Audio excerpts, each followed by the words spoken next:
ಗೆದ್ದಲು ವಿಜಯ ಆಚರಣೆ ಅಂತೀವಿ.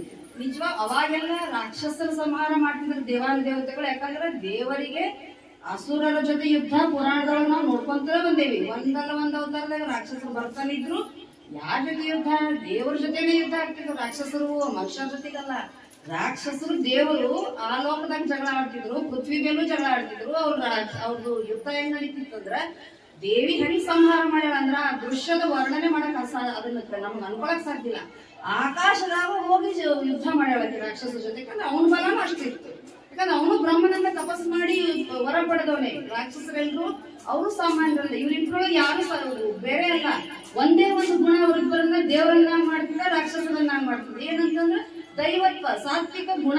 ಯಾರು ಭಕ್ತಿಯಿಂದ ಅಥವಾ ದೈವತ್ವವನ್ನು उठते बोलो, बैठते बोलो, प्यार से बोलो, जोर से बोलो, बहनों बोलो, भाई बोलो, दादा बोलो, दादी बोलो, बच्चे बोलो, सब मिल बोलो, जोर से बोलो, प्यारी माता, गो माता, गंगा माता, गीता माता, दुर्गटभारी सुदविण संसारी, अनाथनाथे अम्बे करुणा विस्तारी, वारी वारी जन्म मरण देवारी, हारी पडलो आता संकट निवारी.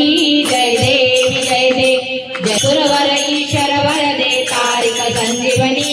जय देवी जय देव, त्रिभुवन भवनी पाता तुझाईसी नाही.